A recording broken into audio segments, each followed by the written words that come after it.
सबको प्रणाम। राम राम।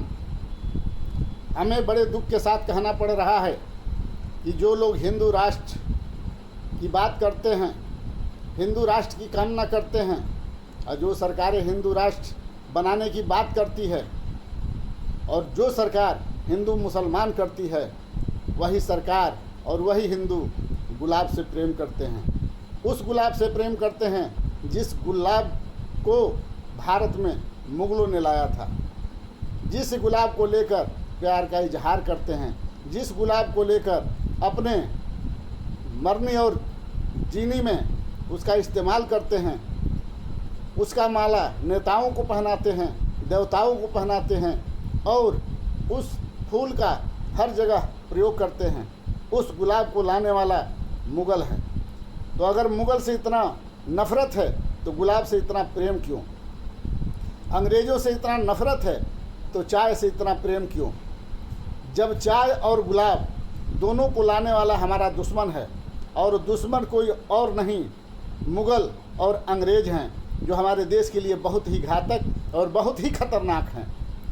उस दोनों चीज़ से हमारे भारत के लिए लोग, हमारे भारतीय, हमारे हिंदू और हमारे हिंदू राष्ट्र की कामना करने वाले हिंदुस्तानी क्यों प्यार करते हैं, क्यों नहीं नफरत करते हैं?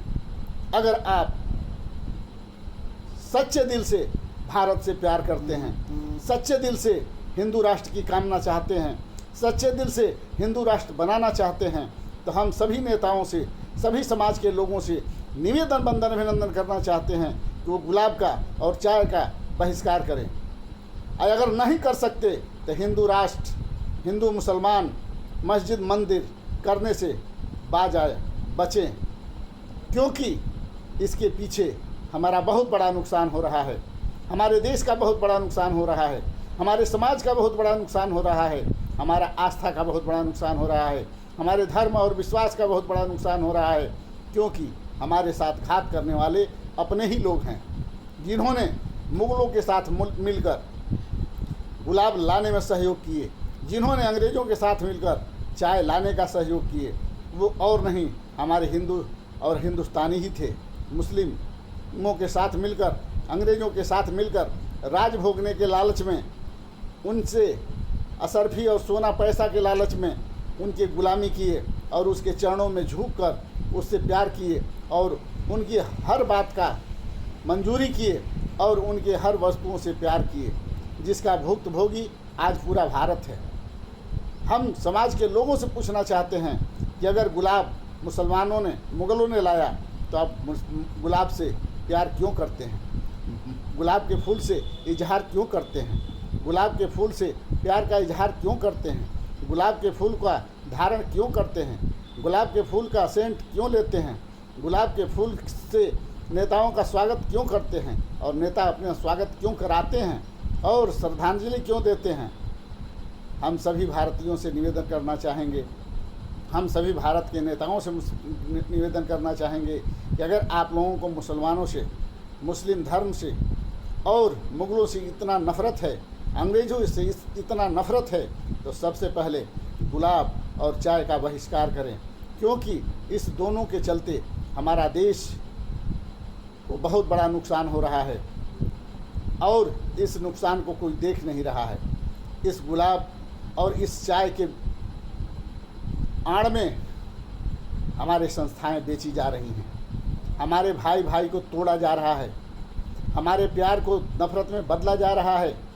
हमें हिंदू मुसलमान करके महंगाई बढ़ाई जा रही है, हमें हिंदू मुसलमान करके बेरोज़गारी बढ़ाई जा रही है, हमें हिंदू मुसलमान करके भ्रष्टाचार किया जा रहा है, हमें हिंदू मुसलमान करके लूटने का प्रयास किया जा रहा है, लूटा जा रहा है, हमें हिंदू मुसलमान करके हमसे बलात्कार किया जा रहा है, हमें हिंदू मुसलमान करके अधिकारी बना जा रहा है और अधिकारी बनने के बाद हम समाज के लोगों के साथ अधिक से अधिक शोषण किया जा रहा है। सीधे साधे इज्जतदार लोगों को धमकाकर और गलत मुकदमा लगाकर जेल भेजने की धमकी देकर उनसे अधिक से अधिक पैसा लेने का प्रयास किया जा रहा है। इससे आप सबको बचना ही होगा, क्योंकि हिंदू मुसलमान के आड़ में, गुलाब और चाय के आड़ में हम सभी लूटे जा रहे हैं। हमें हिंदू मुसलमान से बचना होगा और चाय और गुलाब से बचना होगा, नहीं तो ये चारों हम पूरे देश को बर्बाद कर देगा, समाज को बर्बाद कर देगा, तबाह कर देगा। सुखी सिर्फ वही रहेगा जो संविधान के माध्यम से सरकार में बैठा है, चाहे वो दलित है, चाहे बैकवर्ड है, चाहे वो स्वर्ण है, चाहे जो भी है।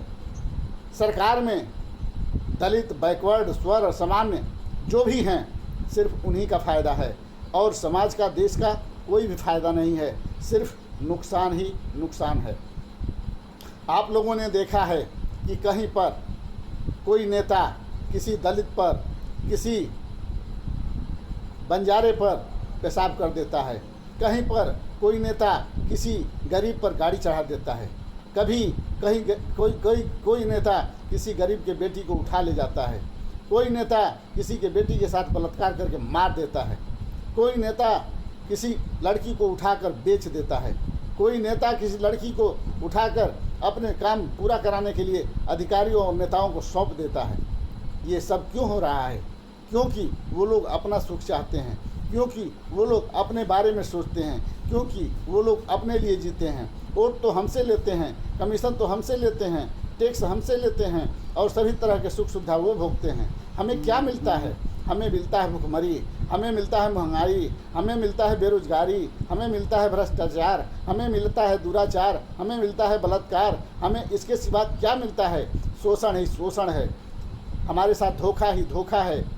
हम सभी सताए जा रहे हैं, हम सभी लूटे जा रहे हैं, हम सभी के साथ दुराचार हो रहा है, लेकिन हम आंख बंद किए हुए हैं। हम जगने का प्रयास नहीं कर रहे हैं क्योंकि हम असमर्थ हैं। असमर्थ बनकर मरने से अच्छा है कि समर्थ बनकर मरो, क्योंकि मरी हुई मछली गंगोत्री से गंगा सागर बहते हुए पानी की धार के साथ चली जाती है। अगर वही जिंदा मछली है तो गंगा सागर से तैरते हुए गंगोत्री तक पहुंच जाती है। तो जिंदा मछली बनो, मरी हुई मछली बनने का प्रयास न करो, क्योंकि हमारा देश और समाज रहेगा तभी देश रहेगा, और जब देश रहेगा तब विश्व गुरु बनेगा, जब देश रहेगा तभी हिंदू राष्ट्र बनेगा। जब हमारे देश में समाज ही नहीं रहेगा, जब हमारे समाज में प्रेम ही नहीं रहेगा, जब हमारे समाज में आपसी भाईचारा ही नहीं रहेगा, तब विश्व गुरु कैसे बनेगा भारत, और हमारा समाज और हमारा देश विकास कैसे करेगा। सरकार से निवेदन और वंदन अभिनंदन है कि सरकार खंड खंड भारत को अखंड करने का प्रयास करे, न प्रदेश को बांटने का प्रयास करे, न समाज को बांटने का प्रयास करे। यही निवेदन लेकर मैं हमेशा तत्पर और तैयार रहता हूं और सरकार के सामने अपने निवेदन को कहने का प्रयास करता हूं। अगर सरकार ऐसा नहीं कर सकती है तो ये हम करेंगे, क्योंकि हम हैं भारतीय जननायक पार्टी के सिपाही और हमारे पास है आरटीपी मतलब राइट टू प्रॉमिस पड़े। जो वादा किया निभाना पड़ेगा, जो वादा किया निभाना पड़ेगा, नहीं तो सदस्यता गंवाना पड़ेगा और 10 वर्षों के लिए सदस्यता रद्द भी हो जाएगी। और कोई सताए, हमें बताएं कि नारों के अनुसार अगर कोई पार्टी चलती है तो वह है भारतीय जननायक पार्टी।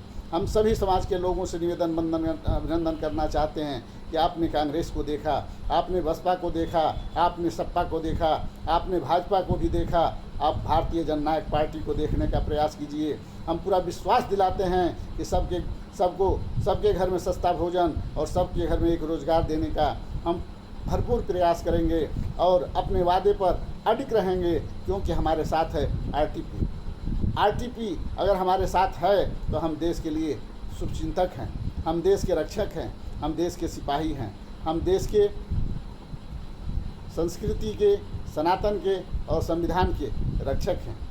इसलिए हम चाहेंगे कि हम आपसी प्रेम को न बांटें। नफ़रत बुरी है न पालो इसे, नफ़रत बुरी है न पालो इसे, दिल में खलिश है निकालो इसे।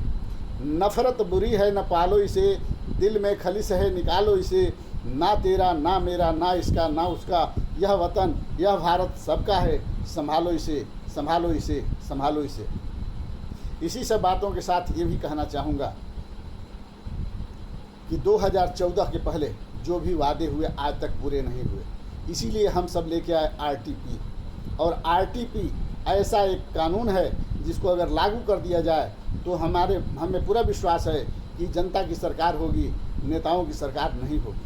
अगर जो भी सरकार में आएगा वो वादा का खिलाफी नहीं करेगा, वादा पूरा करेगा। अगर वादा नहीं पूरा करेगा तो उसके ऊपर कानूनी कार्रवाई होगी। उसे कोई नहीं रोक पाएगा। इसलिए हम सभी भाइयों से, सभी साथियों से, सभी बहनों से, सभी माताओं से निवेदन बंदर अभिनंदन करना चाहते हैं कि आप अगर कहीं भी ठगे गए हैं, चाहे थाने में, कोतवाली में, एसपी, डीएम, एसडीएम या किसी रोजगार में, किसी बिजनेस में, किसी व्यवहार में, किसी व्यापार में अगर ठगे गए हैं तो इन सब को छोड़कर भारतीय जननायक पार्टी की सरकार बनाइए, क्योंकि ये पहली पार्टी ऐसी होगी जो आपको वीआईपी कल्चर देने का प्रयास करेगी, अपना वीआईपी कल्चर आप में बांटेगी और अपने वीआईपी कल्चर से दूर रहना चाहेगी, क्योंकि हमारे पास है आरटीपी।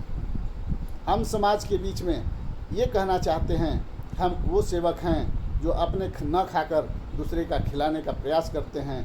हम वो सेवक नहीं हैं जो रोटी, चावल, दाल, आटा, छाछ, दही, माठा, घी सब पर जीएसटी लगाऊं और सिर्फ मैं ही खाऊं। ऐसा हमारा विचार नहीं, हमारे पार्टी का विचार नहीं, हमारे राष्ट्रीय अध्यक्ष संतोष कुमार का विचार नहीं, इसलिए कालिका यादव प्रदेश उपाध्यक्ष का विचार नहीं, हिरेंद्र गुप्ता जी प्रदेश अध्यक्ष का विचार नहीं। इसलिए हम चाहेंगे कि आप सब लोग भारतीय जननायक पार्टी के साथ हैं और हाथ मिलाकर, कदम से कदम मिलाकर देश और समाज की सेवा करने में सहयोग और साथ दें। अगर समर्थन दे सकते हैं तो दें, हमें पैसे की कोई ज़रूरत नहीं। पैसा तो हम प्रभु से ले लेंगे, पैसा तो हम मेहनत से ले लेंगे, लेकिन आपसे सुरक्षा नहीं चाहिए, सहयोग नहीं चाहिए, आपसे साथ चाहिए, साथ चाहिए, साथ चाहिए। जय हिंद, जय भारत, जय सर्व समाज।